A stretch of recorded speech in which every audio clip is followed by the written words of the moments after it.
Hola, hola, hola, ¿qué tal? Muy buenos días, muy buenas tardes. Pues estamos ahora en otra emisión precisamente de nuestro programa Radiografía Urbana Azcapotzalco.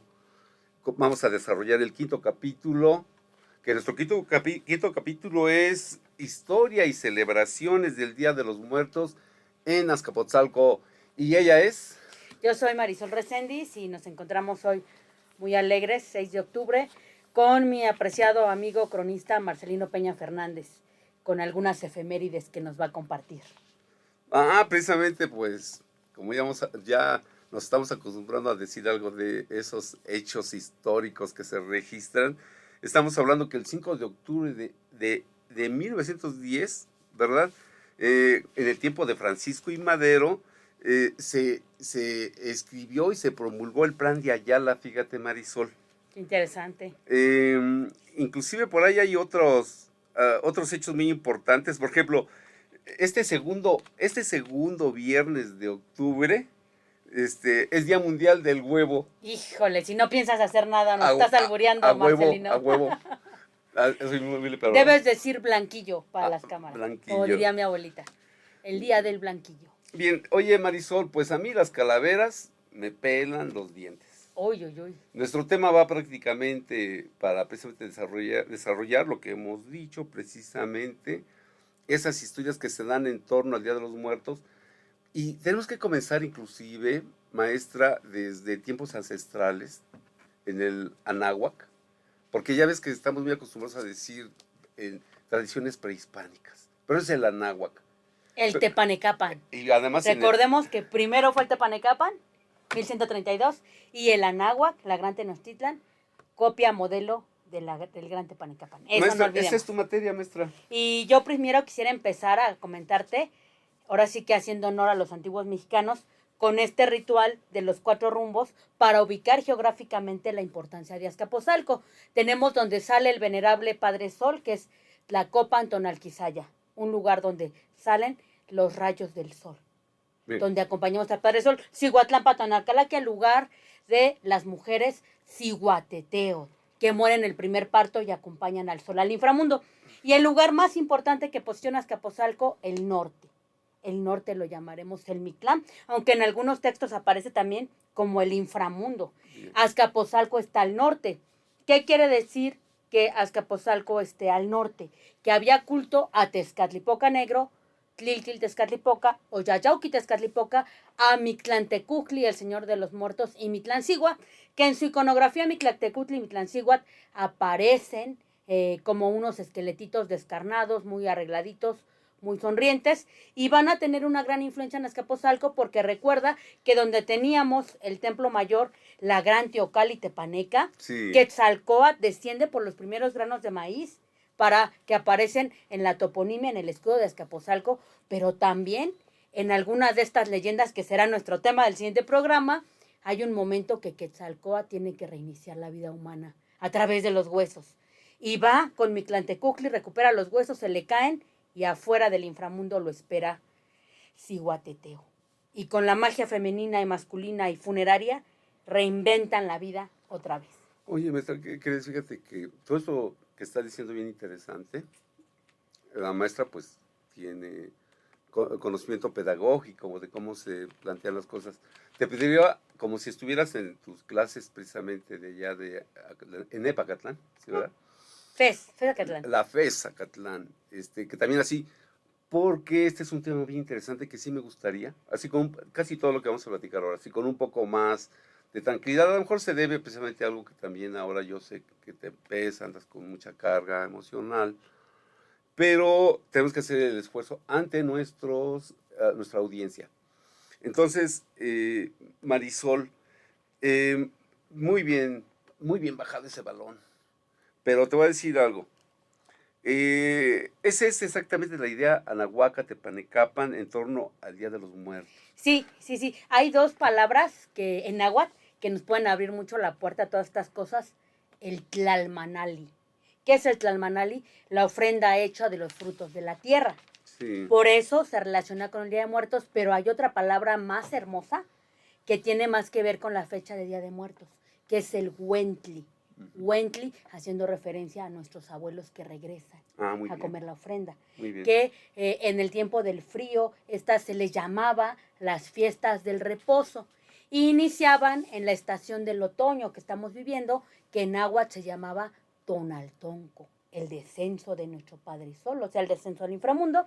Y luego continúa con Secuispa, que es el invierno. En Tonaltonco se va a relacionar con el Xocohuexin, este inicio para ellos de los tiempos de Días de Muertos, que sabemos que aproximadamente desde agosto comenzaban. Los niños, los pequeños guerreros, elegían un árbol especial. Y le decía el sabio, el Tlamatinime, vivirás días con él, lo cuidarás, te harás su amigo, el Tlamatinime. Y entonces empezaba esta relación cosmos, niño, árbol, toda una cuestión muy, muy interesante.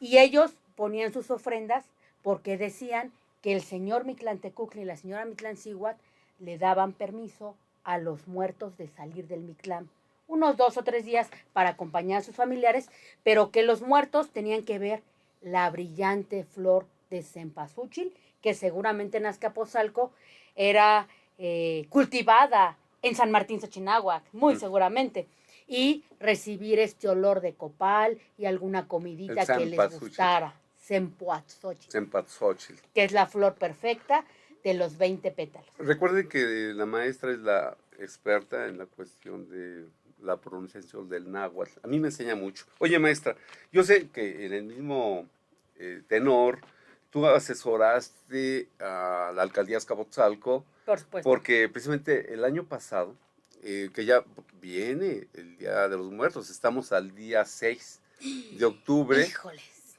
Y entonces sé que asesoraste a la alcaldía precisamente para poder definir lo que era el nombre de ese festival de Día de los Muertos que se llama Talmanali Azcatl, que por cierto ya se está preparando porque es exactamente, el año pasado fue del 27 de octubre al 3 de noviembre. Toda la semana, porque en Azcapotzalco, lo adelantamos, precisamente se programan eventos desde obras de teatro, que es el grito de la Llorona, llanto de la Llorona, cuando trina la Catrina, exposiciones que a lo mejor nos van a invitar. Conferencias. El año pasado, vamos a presumir un poco de nuestra trayectoria, fuimos a San Juan Tlihuaca y dimos una ponencia, mi compañero y amigo Marcelino, sobre Día de Muertos, de la luz a la oscuridad. Entonces permíteme, precisamente de la luz a la oscuridad, pero espérame, pero precisamente entonces ahora sí que amárrense los mecates, porque precisamente seríamos amárrense los cinturones o abróchense los cinturones, van a decir los mecates, para estar a tono. Para andar de burro sin mecate. Y precisamente entonces vamos un viaje al Mictlán, que ya lo comenzamos desde hace unos minutos, pero entonces nuestro viaje al Mictlán y además, otra vez, acordemos que para centrar nuestro programa estamos hablando esas festividades que se daban en torno a nuestros pueblos originarios de Azcapotzalco, en el Tepanecapan. Ya lo desarrollamos algo, maestra, pero y el desarrollo tuvo algo precisamente en los tiempos ancestrales, pero sí, yo me estoy quedando con las ganas. Que yo quiero también contarte una anécdota muy bonita. Sí, pero es que, espérame, yo sé que tú requieres de esa emoción para poder hablar. Traigo todo lo de Día de Muertos. Sí, porque precisamente como irnos hacia atrás para luego llegar a la contemporaneidad. Pues yo voy a echarme un viaje en el tiempo con los que me en mis el clases. Viaje, agárrense y te voy a decir los mecates. Que Mictlantecuhtli y Mictlancíhuatl regresaron al folclor de las fiestas de los pueblos y barrios. Con toda la calma para que nuestra audiencia. Mictlancíhuatl regresó como la Catrina y se encarnó en nuestra compañera y amiga que Yolanda García Bustos, que fue la primer Catrina de Azcapotzalco. Pero déjame decir algo, sí podemos dar ese crédito, Sí, donde claro. quiera que esté, que sabemos que se fue a Toluca, realmente ella desde hace algunos años donde se comenzaron a caracterizar mujeres de Catrina, pero ella fue de las pioneras, fue de las primeras en Azcapotzalco. Precisamente es Yolanda García Bustos, desde aquí un saludo a nuestra cronista de Azcapotzalco, que anda ausente, la extrañamos, pero ojalá si estos videos se llegan a divulgar, pues los que escuche que todos nos acordamos de ella. Sí, discúlpame. No, está muy bien. Entonces, cuando vemos las fiestas patronales y las demás expresiones culturales, Mictlantecutli regresa a veces como una mojiganga, vestido de manta, con el escudo de la Gran Tenochtitlan, que debería ser algo el Tepanecapan, pero bueno, y anda bailando ahí en Azcapotzalco. Y las procesiones, por ejemplo, en el caso de Tlihuacán, tenemos a los animeros, que se ponen el tradicional zarape y se pintan la cara de catrinos, catrinas.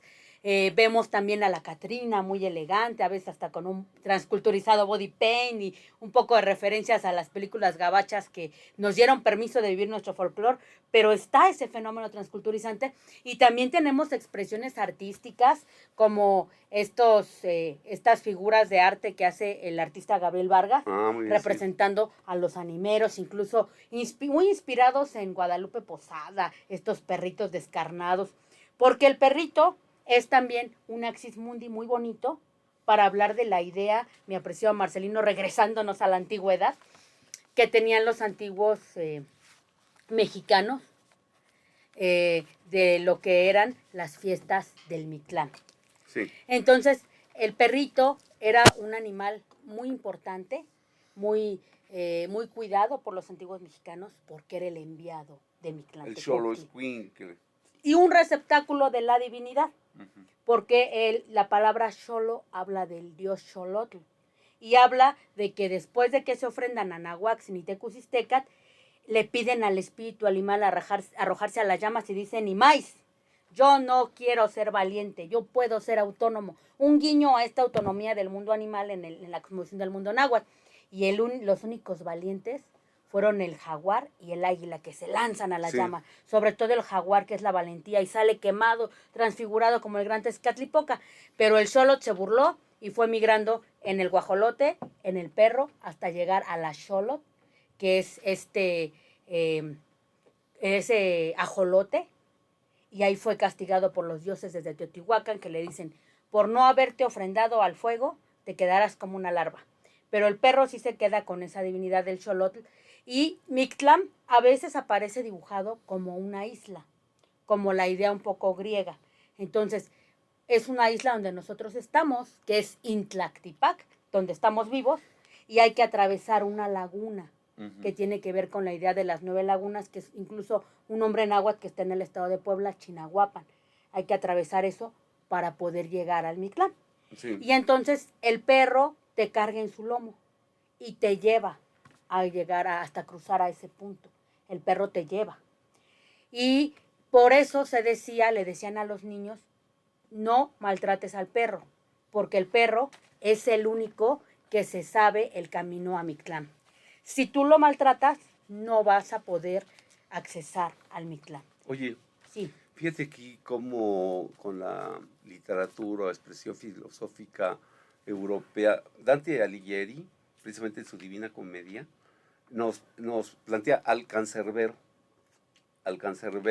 que también sirve para guiar a los ¿Y sabes eso mundos. qué significa, mi apreciado Marcé? Ajá. En todo mito, etnológicamente, hay una proyección de una verdad que no ha sido comprobada por un método científico, pero sí humanístico.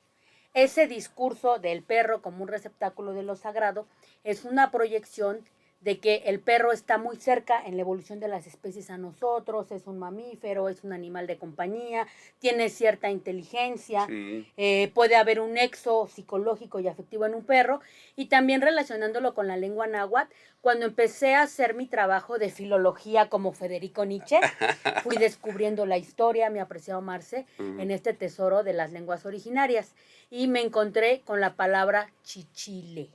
Chichile significa leche materna, porque aquí no se maternaba con el pecho, que no era un tabú, que era divino, el pecho que sostenía la vida. De ahí tenemos también una morada en la muerte que se llamaba Chichihuacalco. En este lugar estaba un árbol con chichis manando leche. No, pues es que eso sí está cañón, porque de eso sí tú tienes que presumir, pero no quiero que sepas. Pero bueno, a ver, sigue pero no con tu te relato. sabes quién era la niñera. ¿Quién era? Tezcatlipoca Negro. Era ¿Otra vez? La niñera de los bebés que habían nacido pequeños y estaban mamando ahí del árbol. Fíjate que esta verdad de encontrarme con Chichi, nosotros de niños nos regañaban por esta onda del hispanismo y nos decían que chichi era una palabra vulgar, las chichis. No, pues o como son dicen los ahora, senos. chichis para la banda y todo eso. Pero yo me di cuenta que no, que es una palabra náhuatl, porque chichile es leche. Y también es un sinónimo de perro, porque los antiguos mexicanos en sus observaciones científicas, precientíficas decían, ese perro está mamando leche de su madre, como el bebé mama leche de su madre, entonces es nuestro pariente, es nuestro amigo. Y de ahí nos vamos al divino perrito de barro, muy popular, y perritos bailadores y todo, porque recordemos que aquí solo teníamos 2 especies de perro, Sí. el xoloitzcuintli y el perro chihuahua, y una raza de lobo mexicano. Entonces, este perrito popular, yo tuve una experiencia mística en una ofrenda, en mis años de estudiante, en una ofrenda en la FES Acatlán. Llegó uno de mis compañeros que lo apreciamos mucho, que era descendiente de la comunidad de la nación otomí, y llegó, estaba entrando la luz así por los vidrios, estaba puesta la ofrenda. Mi amiga Elsa, que quién sabe dónde esté, había puesto los alimentos que cuidadosamente su madre le había dado para preparar, comidita así muy rico para los muertos que tapábamos con celofán. Sí. Llega mi amigo y pone el perro. En ese momento se sintió una magia y fue como si el rayo de luz cayera sobre el perro y todos volteamos y le dijimos, ¿dónde compraste este perro? Dice, no, es que ustedes no saben el sentido de la ofrenda. Este perrito era de mi tatarabuelo. Y los ñañús nos han dicho, la ofrenda se debe de poner con piezas de barro que se van guardando de generación en generación. Y entonces uno le pone su voluntad. Oye, que ese perrito acompañe a nuestros abuelitos. Eso también lo escribí en mi libro de esa leyenda. parte, para que quede bien a la audiencia, que inclusive quiero que mires más a la audiencia, sí, por favor, porque, a ver. Lo que pasa es que la banda está borracha, ¿no? Así la veníamos escuchando en el metro, ¿verdad? Hay muy buen ambiente, ¿no? Bueno, Espero bueno. que tú, venían cantando unos jóvenes, escuches esta canción Vamos que a traigo empezar. en mi pensamiento. Sacaremos ese buey de la barranca, que es la única canción de cuando vamos a cubrir las fiestas patronales, es la única canción que se sabe Pero la el banda. ambiente es lindo en nuestro subnaranja metro, ¿verdad? Sistema colectivo metro. Bueno, oye, tenemos que avanzar el programa, maestra. Precisamente, como que hemos estado abordando así los temas, porque los conceptos y celebraciones en torno al Día de los Muertos en la época, aquí decimos prehispánica, pero recuerda que tenemos que acordarnos de la náhuatl. Y creo que hasta ya lo estuvimos hablando. Tenemos que saltarnos, tal parece que son dos visiones de la muerte, la cosmovisión del mundo náhuatl. Ay, vamos a seguir en los náhuatl. Lo del hispanismo es muy aburrido. Es, perdón con lo que diga la audiencia, cuando llegaron los españoles, filosóficamente le cayó caca al pastel. Y te voy a decir por qué. ¿Por qué dices? Bueno, Qué prosaica, dime. Qué prosaica. qué prosaica. Ay, lo siento, Marcelino, pero tenía que decirlo. El millón lo había borrado varias veces, he de confesarlo, pero tiene que ser un auténtico y decir las cosas como las sienten. Te voy a contar por qué. A ver, cuéntame. Tiene sus razones. En el Mictlán no hay juicio, no hay castigo, no hay sufrimiento, no hay esos demonios que te pican con trinches y te queman. Y además que es una idea antifilosófica porque estás de acuerdo que sentimos a través de este cuerpo físico. Claro. Pero si tú careces de un cuerpo físico, ¿cómo puedes sufrir? ¿O qué mente tan enferma la de Dante Alighieri en la Divina Comedia, imaginándose los infiernos? Entonces, fumadas y al final de cuentas, control político. Aquí no importaba cómo vivieras, no quiere decir que fueran bestias y estuvieran pegando todos contra todos, sino que la metáfora de la muerte y del Mictlán hacía ver a la muerte como algo bonito, algo festivo, algo cercano, que lo corroboramos en toda la iconografía alrededor de la muerte que tienen los antiguos mexicanos. Vemos toda esa iconografía que es maravillosa. Y entonces, volviendo al tema de lo que estamos hablando, que es muy interesante, la mayoría de los muertos de muerte natural iban al Mictlán. El Mictlán se describe en narraciones, crónicas, poemas y en la oralidad como la región donde de algún modo se existe, donde viven los descarnados, los sin voz, la memoria de todos los tiempos, donde se guardan las semillas y los huesos para reiniciar la humanidad. Es como un silencio. Tenemos una referencia entre Mictlantecutli y Quetzalcóatl, que también aparecen en el Códice Borgia ahí danzando y haciendo cosas, que efectivamente el señor Mictlantecutli está muy aburrido, sentado ahí sobre unos huesos y todo. Y sospechosamente en los antiguos mexicanos, los tepanecas, hicieron una copiecita ahí de Quimí, de los mayas, ¿no? Por ejemplo. Y cuando entra Quetzalcóatl y le dice, Quetzalcóatl, ya te descubrí que te estás escondiendo en una hormiga y que eres tú y que quieres robarte los huesos y no te lo voy a permitir porque estoy muy aburrido y tienes que bailar los 4 rumbos, toma este caracol y riéndose se lo da cerrado, toma este caracol, toca, baila, haz el ritual primigenio de los 4 rumbos y danza. Y si me haces reír, te podrás llevar los huesos, Quetzalcóatl. Si no, te quedarás conmigo aunque la tierra se vuelva árida, porque tú eres el día y yo soy la noche. Entonces el sabio Apolo Quetzalcóatl invoca a las abejas que hacen una fecundación cósmica y rebanan el caracol y lo ponen en el cuello del divino Quetzalcóatl. Eso está hermoso, por eso cuéntalo a la audiencia así bien padre. Le ponen en el cuello el caracol y le dicen, amado padre Quetzalcóatl, invoca al sol con este caracol divino. Y a Tecosistecatl y empieza a tocar los 4 rumbos, se echa un baile porque el baile es vida, y entonces dice Mictlantecutli, me caes bien, Quetzalcóatl, me has divertido porque los muertos pues no dicen nada, no hacen nada, aquí estamos en la oscuridad, no estamos sufriendo, pero estamos aburridos, tú sales y gozas de todo allá arriba. Y ahí sabemos que también Mictlantecutli no se podía salir tan fácilmente del Mictlán ni Mictlancíhuatl. Entonces se sale Quetzalcóatl corriendo con los huesos, porque Mictlantecutli pues estaba medio amargadito, era medio enojón, y se le revuelven los huesos. Y entonces dice, pues ni modo, tengo que buscar la masita del maíz y hablarle a mi querida Cihuateteo Cihuacóatl para que les vuelva a poner la carnita, hagamos magia, porque la palabra Nahuali significa magia, transformación. Náhuatl significa golpe de agua, golpe sonoro. Tenemos un badaje cultural. Entonces, precioso. Nahual. Sí, Nahual es la transformación. Y eso lo completamos también con las crónicas orales y los testimonios, donde se dice que, hablando como que de la leyenda, como lo que nos fascina de Jacobo Grinberg, había iniciados entre los antiguos náhuatl que podían controlar el clima. Como en los cómics, como el personaje de Tormento, como Thor, eran los graniceros, que en ellos entraba el alma del volcán, del rayo. Y los nahuales reorganizaban su materia, como le hacía el gran Quetzalcóatl y el gran Tezcatlipoca, para convertirse en animales.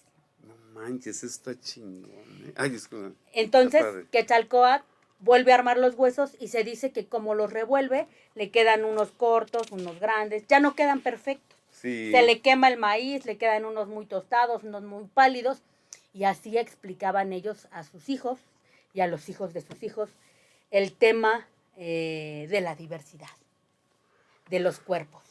Por eso el gran Quetzalcóatl decía, no todo puede ser perfecto ni del mismo tamaño. Aunque déjame decirte que en la vida real, así, toda un super periodicazo, estaban buscando emparentar con la toltequidad y estaban buscando ser grandotes, ser musculosos. Pero bueno, tenían respeto hacia todos los tipos de cuerpo. No, me dejas anonadado. Así decía hermano Lelo. Unos cómicos fabulosos, no eran como los de ahora, no eran vulgares del barrio. Sí, como el costeño y esos que son. Puro chistes baratos. No, todavía los polivoces se la rifaban, ¿no? Ay, hermano Lela, hermana Lela, tú eres la hermana Lela. Bueno, entonces te comento. Como que vamos a entrar más a la cuestión del sincretismo. Ah, sí, bueno, nada más déjame acabar con Tlalocan y luego ya me das chance de preguntarte. Entonces sí, termina con Tlalocan. Bien. Con Tlalocan y Omeyocan. A ver, ya, para cerrar el tema. Ya hablamos de Chihuacalco, Mictlán. Tlalocan es el paraíso de Tlaloc y de los tlaloques. Ahí están todos cantando en el verdor, colores rojos, verdes. La escena representada del Tlalocan la tenemos en Teotihuacán. Y las manitas de Chalchihuitlicue, hasta con uñas pintadas, está brotando agua. ¿Para aquello del Camino de los Muertos? Sí, es algo precioso. Pero los muertos que van a Tlalocan son todos los que han muerto por razones relacionadas con el agua. Ahogados, de hidropesía, y eso nos hace recordar a un gran señor de Azcapotzalco, a nuestro amado Testosomoxin Chacateltel el Piuqui, que se sabe que él llega a ser muy longevo por esta dieta y estos cuidados que tenían y que no había transpandemia, y lo tenían en una canasta. Él vive más de 100 años. Unas doncellas lo besuqueaban, traía sus joyitas de jade, dicen que alguna que otra de oro, y estaba en su canasto entre algodones, y como él muere de gota, de hidropesía, le hacen sus ceremonias, sus exequias, y lo encaminan a Tlalocán. Por eso no había una relación, un juicio, nada de eso. Y el otro lugar muy importante, ya para irnos a lo feo, es Omeyocán. Los guerreros estaban con Cihuateteo en el paraíso de la guerra, los muertos en guerra, que era el Omeyocán, acompañando al sol, guareciendo al sol en el inframundo. No hay castigos, no hay sufrimientos. Y ya llegando a los españoles, moderaré mi lengua, ya llegando a los españoles, en las crónicas tenemos que los españoles ponían, no sabemos qué hacer con los naturales, los amenazamos con la muerte, con el infierno, y no entienden nada. No le tienen miedo a la muerte. Y menos, como dirían los antiguos mexicanos, a la muerte al filo de la obsidiana, porque la muerte era vista como una fiesta, como las fiestas del Mictlán o las fiestas del reposo. Ya puedes hablar de tus hispanos. Bueno, lo que pasa es que me estás recordando algo de la literatura de Antonio Velasco Piñachán. No, Pina, el de la mujer dormida, que muchos historiadores y todo, bueno, no es que no le den crédito, pero él es un novelista, pero sensacional, porque tuvo que haber sacado muchas cosas bien importantes de tan solo lo del 2 de octubre, ¿no? Él, por ejemplo, pone a esa Sí, Regina, la mujer que hasta dormida lo demandaron Sí, ¿por qué lo demandaron? porque dice que agarró un personaje que sí era alemana, pero le distorsionó totalmente todo lo que representaba y la pone como una princesa que viene del pasado, y hacen un ritual de lo que es una guerra sagrada el 2 de octubre, Sí. que eso nos da precisamente motivo. Pero... Y su fatalismo, ¿no? Que tenía que comer sangre, no, ahí, la gran Teocalina. no, O yo malinterpreté. Sí, malinterpretaste. Entonces, cuéntanos. Porque para todo quieres hablar así, te adelantas. Ajá. No, al contrario, lo da como un sacrificio de la guerra sagrada. De la guerra florida, ¿no? Bueno, su idea de la guerra florida. Dice guerra sagrada. Guerra sagrada. Lo vuelve a acomodar también como cuando los niños héroes, que también dicen que los niños, Antonio Velasco, como una posición de que son seres extraordinarios que se sacrifican por la humanidad. Es algo bien interesante. Esa es la literatura de Antonio Velasco, a mí me gusta mucho. Sí. Y sobre todo cuando la Aunque mujer habla dormida... de como determinismo, como de algo interesante, ¿no? La mujer dormida va a dar a luz, así es. Ajá, sí. Pero da motivo porque ¿qué tiene que ver ahora Marisol? Precisamente de que haya ese bloque negro y que vaya y rompa cristales, que haya violencia, que saque la lumbre, mientras que en aquellos años, hace 57 años, los estudiantes buscaban paz, justicia y libertad para un país que requería democracia, que quería progreso, desarrollo, que se extendiera el bienestar para todos. Y era como para tocar un poco de esto. Sí, pues pasamos una fecha muy lamentable que no ha habido ni perdón ni olvido, que fue el 2 de octubre de 1968, que nos sigue llenando de vergüenza y que no ha sido esclarecido y que no han aparecido los desaparecidos de desaparición forzada, y hablamos de una juventud que sus sueños acabaron en sangre, que sí. Solamente quedó un monumento y no hubo una verdad histórica. Sí, luego los compañeros de la Liga Comunista 23 de septiembre, que también ahí, no es el tema, porque y luego estamos hablando de esto. Nuestros caídos de Ayotzinapa. Pero al fin de cuentas son muertos, ¿verdad?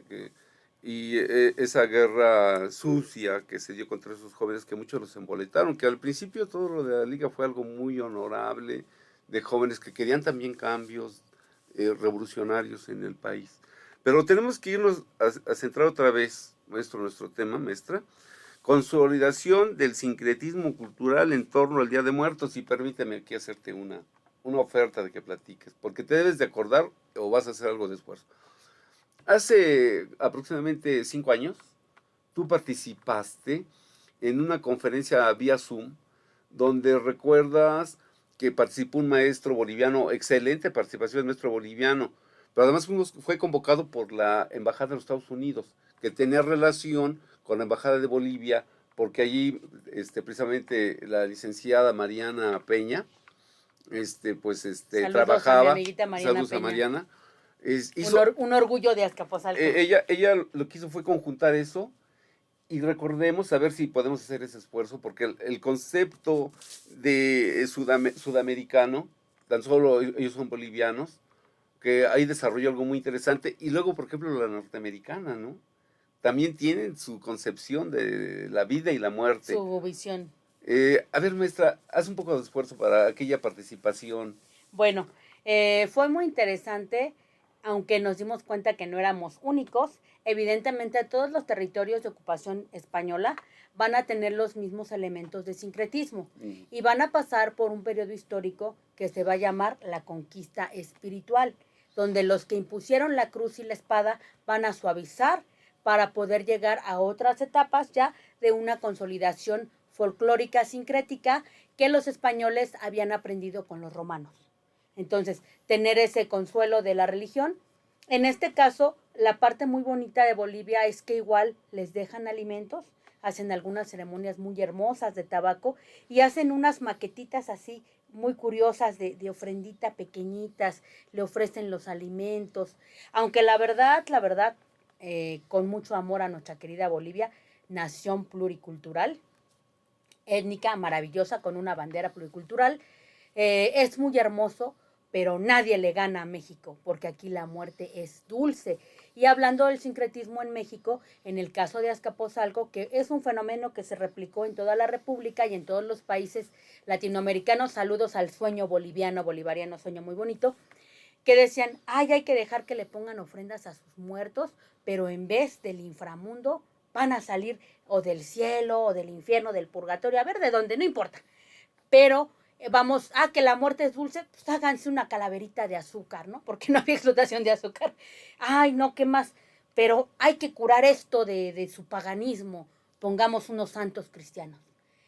Que ya hay dibujos o que ya hay fotos de los parientes. Y luego ya llegó al delirio, ¿no? No, pero creo que los perros también tienen alma. Pues hay que ponerle al perro. Y así siguió. No, pero los accidentados, no se, dice la leyenda, no se dieron cuenta cuando murieron, hay que ponerle su agua, su vela, su sal y su comida. Bueno, y además, déjame decirte que de fondo, psicológicamente, la ofrenda es ayuda para cerrar un proceso de duelo también, por cierto. Y entonces dijeron, bueno, ya están las flores de cempasúchil, vamos a poner también velas, vamos a poner agua. Si al difuntito le encantaban ciertas bebidas alcohólicas, si le encantaban los cigarros, si le gustaba algo, hay que ponérselo ahí. Y déjame decirte, Marcelino, que ya hablando de este sincretismo y quitándonos de filias y fobias, hay un gran folclore en todos los panteones de Azcapotzalco. Nosotros llevamos años investigando Santa Cruz Acayucán y hay unos reguiletes, la gente va a los días de muertos y come encima de las tumbas como se hace el miski, permanentemente le llevan su coca, su alimento favorito, si eran niños, jóvenes, jovencitas, su juguete en la tumba. Y globos. Es un constante sentir de los familiares de querer convivir con sus muertos. Y algo muy bonito de las tradiciones que nos enseñaron en Azcapotzalco, y ha de ser seguramente en muchos pueblos de los pueblos y barrios originarios, debe ser algo muy común, nos decían, vamos a ver a papá grande o a mamá grande, que se referían a nuestros abuelos. Y uno de niño pensaba, si nunca los he visto. Y entonces llegaban y nos daban una botita de agua, jaboncito, y empezábamos a lavar las tumbas. Mira, sí, hijo, aquí está papá o mamá grande. Y pasaban unas locuras surrealistas en los barrios, por ejemplo, en lo que es Santa Cruz, Acayucán. Iban los perros a nadar a las piletas, a quitarse el calor, tenían conejos, tenían gallos. La gente abandonaba a los animales en los panteones, o sea, todo un delirio. Y además, híjoles, no debemos de acabar siempre hablando de comida, pero enfrente del Panteón de Santa Cruz hay unas carnitas, las mejores de Azcapotzalco. Bueno, y si nos vamos, por ejemplo, a San Isidro, pues tenemos estas leyendas de los muertos que salen del panteón y se avientan. tenemos estos cultos y tenemos también la evidencia histórica que había mucha mortandad infantil. Por eso había panteones de niños y panteones de adultos. Afortunadamente, por el avance de la ciencia, ya no hay tanta mortandad infantil, pero tampoco ya nacen tantos niños. Y volviendo a los panteones, en San Juan Tlihuaca, por ejemplo, se hacen eventos culturales, exposiciones fotográficas, y ahí vemos el mejor ejemplo de sincretismo cultural. ¿Por qué? Porque los antiguos mexicanos practicaban los micacuicas. Y entonces los sacerdotes les dicen, no, ya el náhuatl pasó de moda, no canten eso. Ahora van a cantarle al ánima en pena que se está quemando desnudita ahí en el fuego del purgatorio, para que les haga un milagro y la saquen. A mí, qué bueno que nosotros no vimos eso en esa época, me hubiera dado terror, que fue como por 1525, 30, algo así, miedo, ¿no? Y vamos a cantarle al ánima sola. Que la ánima sola la vemos en la catedral, la vemos incluso en la iconografía de este artista Gabriel Vargas, que recrea toda la tradición, y conservaban algo de lo antiguo, la ofrenda. El ayatero traía su ayatito e iba recogiendo los alimentos que la gente daba para llegar, en vez del templo mayor, el panteón. Vamos a poner esta ofrenda en el panteón y vamos a sacar a las ánimas del purgatorio y a cantar.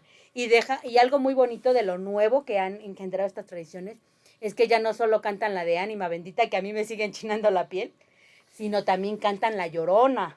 Y van estas chicas disfrazadas de catrinas y cantan la nueva Llorona de San Juan Tlihuacan. Y en estas tradiciones pues son sublimes. Aparte hay ciertos alimentos como el pan de muerto que solo se consumen en estas fechas, y ese misticismo que hace que México sea surrealista y que no pueda ser totalmente ateo, como quisiéramos, porque es místico. Yo no sé si en un delirio, he de confesarlo, pero yo sí he visto salir esa neblina debajo del panteón, sin consumir sustancias, en sano juicio, pero dicen que esa neblina son los muertos que van buscando la ofrenda. No sabemos si es cierto o no, es parte de la leyenda, a lo mejor fue una proyección cultural de tanto leer, pero ya el catolicismo pues le dio otro giro a estas fechas. Sí, yo siento que ya son los borregazos que se encuentran en ya todo el mundo fuma marihuana en la banqueta. Entonces, te entiendo. Pero permíteme, porque... Y yo confundí ese humo con los muertos. Sí, miren, precisamente luego la maestra se brinca el guión. Porque, fíjate, tan solo te venís hasta la época contemporánea, pero también es una corrección porque ella va a desarrollarlo. Yo conozco su capacidad. Porque nos tenemos que situar precisamente en 1552, cuando Sebastián de Aparicio llega a Azcapotzalco, precisamente en la encomienda de San Nicolás, que después San Nicolás es lo que se llamó también la hacienda de Cariaga, que luego fue el rancho rechero del Rosario, y ahora es el Tow Center. El Tow Center, que es un emporio totalmente comercial y el ejemplo del consumismo. Ahí tenemos, ya iba a decir, una regada. ¿Qué diría Francisco Toledo de ti, mi apreciado Martelino? Pero sí podríamos decir, pero ya lo estamos rescatando, ya llegó Casa Toño. Ahí se ve en lo que es el casco, lo que es la hacienda, ya tenemos a los deliciosos pozoles de Casa Toño. Vaya, bueno, pero espérame, es que te saltaste, maestro. Porque precisamente tenemos que hablar de la influencia de Sebastián de Aparicio y toda esa herencia que dejó precisamente, ¿sí? Y luego volvemos a retomar, porque precisamente en la actualidad y en esta modernidad se ven datos así bien interesantes, que vamos a hablar, porque también tenemos 4 panteones vecinales, comunales en San Martín Xochinahuac y uno general, que luego lo vamos hablando, pero a ver, como ya te recordé, Sebastián de Aparicio, ¿qué dejó en la tradición y ese sincretismo que además influyó a toda la República, curiosamente? A ver, maestro, bueno, por ahí ya te... Sebastián de Aparicio es una piedra de toque del folclore, de las tradiciones, porque sabemos también que es un cuate que aplicó los derechos humanos. ¿Cómo que cuate? Casi está... Perdón, el barrio originario nos domina.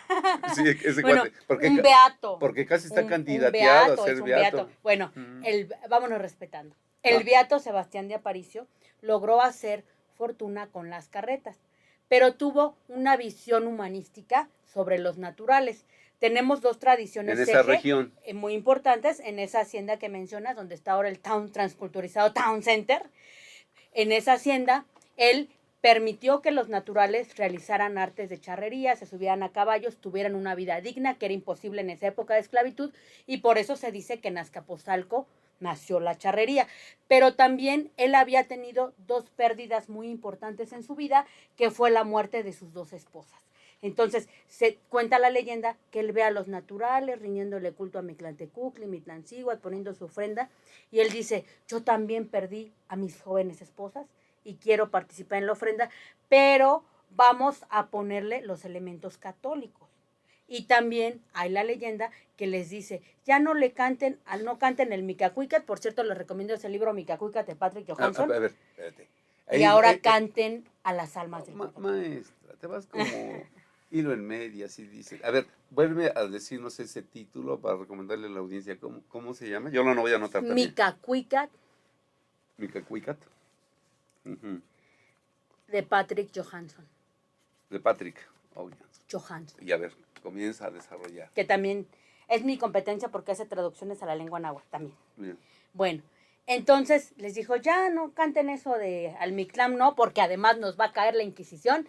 4 de noviembre de 1500 tantos llegó la Inquisición, parece que fue en el 71. No hagan eso y cántenle a las almitas del purgatorio. Y entonces los naturales dicen, no, pues este beato nos trata muy bonito. ¿Este vato o este beato? Este beato. Vaya. Nos trata muy bonito, nos deja hacer nuestro culto, nos deja poner nuestras flores de cempasúchil. ¡Qué padre! Hay la leyenda que dice que sí fue citado por el inquisidor, queda en la leyenda, ¿no? Porque no se usaba tener tanto amor por los naturales. Pero ahí se empezaron a estandarizar las ofrendas, porque Sebastián de Aparicio les dijo, sí, pero pongamos santos, pongamos pinturas de los difuntos, pongamos lo que al difunto le gustó. Ya no va a ser a los muertos en general, va a ser a los muertos que tú recuerdes, a tus antepasados.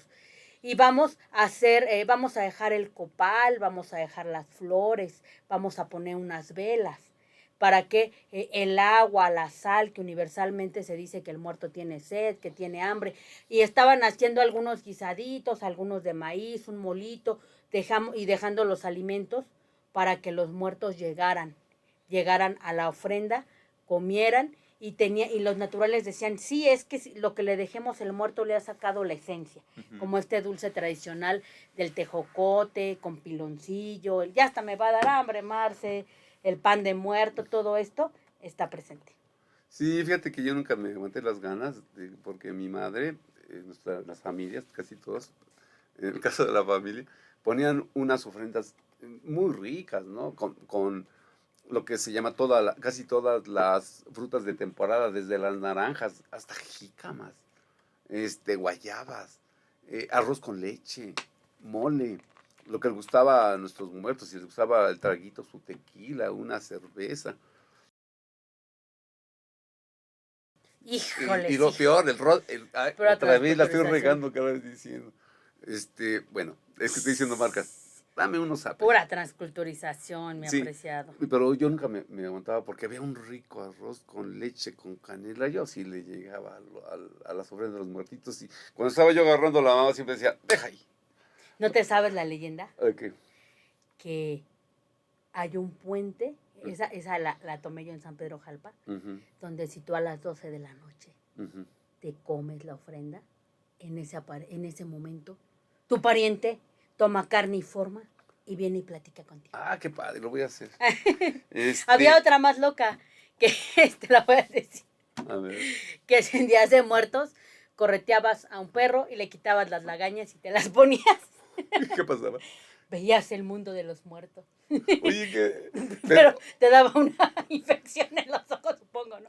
Y entonces, como el perro... Lagaña de perro. Ahí la lógica era que esa leyenda me gustó mucho, me aguanté la risa. Oye, pero es para el próximo programa. Por eso. Tú córrete al perro, ¿los dejamos picados? le quitas las lagañas, te las pones y vas a ver el Mictlán. Oye, los dejamos picados, es parte de lo que viene nuestro último programa, nos vamos a despedir. Híjoles, qué rápido se nos fue esta serie de programas. Muchas gracias a la CEPI y a Totlactol por toda esta experiencia tan maravillosa que ha sido. Pero entonces con esas dos pequeñas introducciones de esas leyendas las dejamos para la próxima emisión.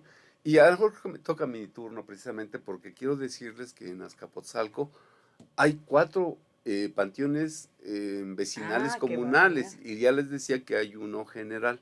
Hay uno general, ¿verdad? Voy a comenzar a mencionar el panteón vecinal comunal Ajá. de San Andrés de las Salinas, que es ¡Uy, Cahualtongo. qué bonito Está muy nombre! bonito. Ojalá quien sea paseador, inclusive en ese lugar del Panteón San Andrés, un saludo al doctor Velasco, sí que es el que es encargado. Sí, y es que en ese panteón hay una ruina de una iglesia colonial, virreinal, Ah, qué fíjate, padre. y está en el interior. Y también el 2 de noviembre llega la gente del pueblo, sigue con las costumbres, van a limpiar las ¿Y no tumbas. se les aparece el señor del zarape? Bueno, eso no sé. Pero entonces menciono ese, luego menciono el de San Pedro Jalpa, que también tiene las mismas ritualidades de los que estoy hablando. San Juan Tihuacán no la gana, ¿eh? San quien tiene más tradición. Ajá, ajá. Pero el hermoso panteón vecinal de San Martín Suchinawa, del cual todavía soy secretario. Uy, uy, uy. Pero ahí, ¿qué vemos? Vemos esa transculturización, porque es donde yo lo vi, porque pues, ahí es mi comunidad, y los días 2 de noviembre, desde el primero y día 2, ¿no? La familia en su cotidiano vivir y representar y vivir esas fiestas patrias. Yo me acuerdo que ya llevan a los niños disfrazados de Drácula Ah, o de Harry sí. Potter, O ¿no? de Chucky, o... O de Chucky. Y estamos en el dilema, que es un dilema actual, o Halloween o Día de Muertos. Bueno, yo lo dejo porque tenemos que respetar. Yo, por ejemplo, son las cosas que a veces tiene uno que respetar. Porque a veces hay gente que, aunque uno tenga el conocimiento de la tradición, no puedes decir, no pongan ahí, por ejemplo, oye, ¿qué tiene que ver unas, de esto de las telarañas, ¿no? Y poner los murciélagos así o globos, pues no tiene nada que ver. Pero bueno, hay quien llega y lo pone, porque todos sus batallones vecinales ponen una ofrenda general. Sí, sí, sí. Y ahí se transculturiza con la fiesta del Día de Brujas, de Ah, sus orígenes eso es a lo celtas, que quería la llegar. presencia de la calabaza, esta Bueno, calabaza celta que sí. incendiaban, y de la idea occidental de la bruja, de la brujería, está compitiendo con la Catrina y con Mictlantecutli, y como Es, dices, las arañas y todos estos productos que animan ahora en los pueblos y barrios originarios a que la gente ponga una tumba de la que sale un esqueleto, y estas modas que hablan, que por cierto es, son carísimos que es el adornos, ¿no? consumismo, De la ¿no? transculturización, Y es exactamente. consumismo. Pero teníamos que Que, hablarlo, sí, claro. eso está interesante, Y porque que es, ya ni siquiera ha acabado el mes de septiembre y ya los almacenes están ofreciendo productos con el motivo del Halloween y el Día de Muertos. sí, con todo lo que se llama precisamente la sociedad de consumo. Y es ahí donde a lo mejor tenemos que mencionar algo precisamente, porque yo casi haciendo una contabilidad ahorita del desarrollo del programa, precisamente esa parte está muy interesante. Nos está ganando, maestra? ¿O tú crees que es más fuerte precisamente, más fuerte todavía esa cuestión cultural que tiene el mexicano? Donde podamos absorber en un momento dado esa intención del consumismo norteamericano, ¿sí? Porque quiero regresar a esto, para recordar un poquito, cuando aquella transmisión que se tuvo en ese compartimiento boliviano, mexicano y de los Estados Unidos, que era una muchacha, lamento no acordarme de los nombres, porque era doctor el Sí, boliviano, sí, muy... pues de hecho yo te voy a comentar una parte con la que inicié esa conferencia, que hay una idea filosófica muy profunda que tiene el mexicano de la muerte. De hecho, un libro que se llama Mexicanos de la Muerte también, donde vemos en el arte del grabador Guadalupe Posada, esta construcción de la iconografía, donde crea una democracia que empezó por una crítica política, la idea del Catrino para mostrar que estaba descarnado, aunque trajera ropa francesa, y se volvió un ícono de la cultura mexicana,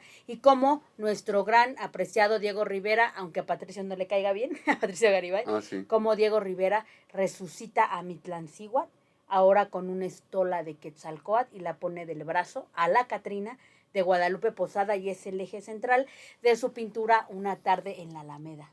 Entonces vemos todo este folclore, vemos cómo se espera, hay gente que espera a los muertos, que les pone su vela, hay gente que vive también el colocar estas ofrendas comunitarias, son muchas cosas muy bonitas que se hacen en Día de Muertos. Mira, Marisol, creo que nos faltan muy pocos minutos para terminar. Realmente no preparé el material del último libro que habla sobre un poema de la vida y la muerte, que ahorita voy a hacer un movimiento que espero no altere nada de esto porque voy a ir a mi portafolio. Y por eso te pido que desarrolles, lo voy a hacer con mucha estrategia, que desarrolles algo que planteó aquella compañera norteamericana donde compartiste este programa, que también se llamó Viaje al Mictlán, si no me Sí, equivoco. claro. Pues mira, la parte pero que... ¿me permites? Porque tengo que hacer un movimiento muy especial, que espero Sí, que no claro. sea el paso de la muerte, ¿eh? Que no sea el paso de la muerte, hablando del tema. Ves mucha tele, mi apreciado. Sí. O el paso de la muerte o el toque de la muerte. O nos vas a enseñar karate como Bruce Lee. No vaya a ser el salto del tigre, no, ese no, va a ser el paso de la ¿Qué muerte. pasó? Vamos a espantar a la audiencia. Entonces, vamos, desarrolla, por favor, lo Sí. de aquella representante norteamericana. El eje que tenemos en la visión boliviana, mexicana y norteamericana es que el frío, la ausencia del sol, habla del inicio de estas fiestas. Vemos esta parte muy importante, muy interesante, donde ella habla de la fiesta de todos los santos o la fiesta del Día de Brujas, que es el Halloween. Y ahí ellos se disfrazan, se transforman, es como una manera de invocación y está rodeada de, híjoles, de la parte oscura, de la ritualidad. Esa parte pues es muy interesante también antropológicamente, se disfrazan, festejan a los santos, festejan a las brujas y tienen toda una iconografía que viene de la edad antigua, que viene de la etapa medieval para celebrar. En realidad ellos no están celebrando a los muertos, es el Día de Todos los Santos y el Día de las Brujas, lo que ellos están enfocando en su visión norteamericana. Un fenómeno etnológico muy interesante que visualizamos a partir de esta conferencia es que el norteamericano ve que hay una gran identidad, entonces produce películas que hablen de los alebrijes, del Día de Muertos, de esta creencia que hay muy ampliada en Latinoamérica del alma, de la existencia del alma, del retorno. Por eso tenemos muchos festivales que se llaman Retorno a Mictlán. Oye, precisamente, maestra, porque tú también manejas esa parte filosófica. ¿Te acuerdas esa última película que influyó a los mexicanos, aparte de Coco? Aquella donde inclusive habla de los zombies y todo eso, porque estamos hablando de esa parte. La Nahuala, ¿no? La Nahuala. No, esa película que inclusive... ¿El santo? Lo que pasa que eso el santo contra las momias de Guanajuato, el santo contra eso las también, vampiresas. También, es que me está costando trabajo conseguir la página donde está ese que quisiera yo rematar y nos permitiera ahorita el programa, pero necesito que tú desarrolles más sobre de esta nueva modernidad, la manera del festejo de los muertos, que ya nos permeó a los mexicanos. Por ejemplo, a ver, vamos a hablar de Coco, o habla de Coco, por favor, porque yo necesito aquí concentrarme porque perdí la página. Por favor. Bueno, en Coco vemos todo ese colorido. También hay una que se llama literalmente Día de Muertos. Vemos todo ese colorido, esa festividad, la música como un elemento que acompaña estas festividades, vemos el culto a los abuelos, vemos esta idea que cómo relacionamos la música, cómo vivimos esta fiesta, vemos a los alebrijes y vemos una expresión del cruce. Hay una parte muy bonita que supieron manejar muy bien los gringos en esta película, donde se dice que los muertos se borran si no les pones su ofrenda, si no los recuerdas. Y ahí, pues, yo te puedo decir que nuestra vida, mi apreciado Marcelino, es una carrera contra el olvido. Entonces, si, así como recordar es vivir, olvidar es morir. Y estos cultos a los muertos también vienen para que nosotros recordemos e idolatremos a nuestros abuelos. Maestra, si tú por favor, este poema que pues, estoy preparando el tema, no lo mencionas para que yo después lo pueda decir. Sí. Mictlampa iguantonaltonco, ilnamiki tuejecat mictlampa, sopelia xipanqui, tlacatiltia tonaltonco, tlacuamahuistic ijiyot, keninsehui achicauac, ipa ijiyot, ipacotoni cactimanilistli, ipan poligui, inonuestexcatl, kenin iyolmikin, intilpapalome, xixinacatl, tlatopaitolistli, amoneli icah, yancuimeh, aue malistlimeh, hueli, inyao, icahcaltentli, ipacentecueponia, intlacuepalistli cajipewa, canapa intleyolotl, ipampa sihuameh imaca, huelic yowali paloa intlanesi, tlactoa tleninextia cahuit, ipacentequiahuit, tlan maquitilistli, teoyolistli, tlenixyoh, ipanenemili, sente yancuignemilistli, tlactopaitolistli, ipaninistli, tletkeninextia, inemi iuanmiki, inmitotialistli mictlán, itotia yancuic pewa, totonalamatl, asmo axmech tlen itiotlactoa, sintilinistli cuiponia tosquid isigua. Hermoso poema precisamente que está en el contenido de este libro, que es precisamente de Ana Marisol Resíndiz Pizarro. Y esto que la maestra acaba de declamar en náhuatl se llama Norte y Otoño. Evocaciones místicas del viento del norte. Dulce humedad fecunda del otoño. Alimento sublime del espíritu donde descansará el anhelable peso de mi alma, con la rota nostalgia de los efímeros espejismos, voces cálidas de un nuevo comienzo, más allá del crudo invierno de la conciencia donde se diluyen las mariposas negras del dolor. Presagios inciertos del nuevo horizonte, la sutil lucha es la puerta de un renacer. Ellas murmuran con sus dulces labios, la transición ha comenzado hacia el corazón de fuego por ellas y entregando.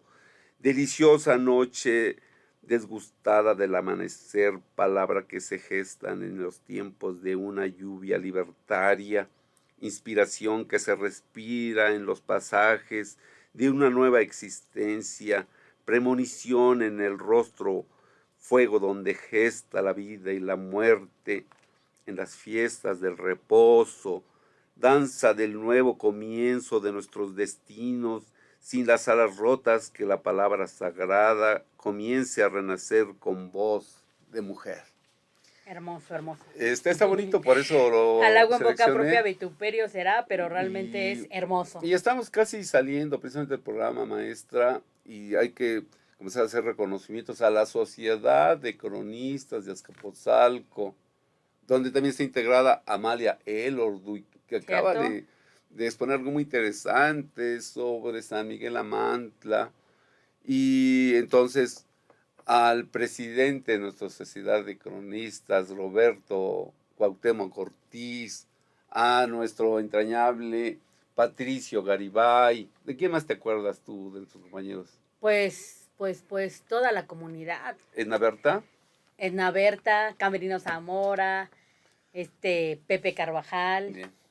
¿Quién más? La maestra, ¿no? Amalia Lordú, la maestra Solórzano. Saludos, Amalita. La maestra Solórzano. Y pues todos los que están llevando la tradición en los panteones, porque es una gran responsabilidad histórica el liderar estas ofrendas, hacer todas estas expresiones de comunidad. Sí. Y contar leyendas también, el grupo de los Tlaloques, ¿no? Con Luis Vega también, y recordar por estas fechas a nuestro querido Rafita. Muy bien. De Rafael narradores, sí, claro. narradores orales, que en estas fechas él daba mucho de sí para hacer estas representaciones y narraciones. Muy bien, maestra. Que nos los arrebató el COVID. Muy bien. Maestra Marisol Reséndiz Pizarro, nuestra compañera cronista de Azcapotzalco, y ella es Marisol y yo. Marcelino Peña Fernández. Buenas Y tardes. nosotros somos Radiografía Urbana Azcapotzalco.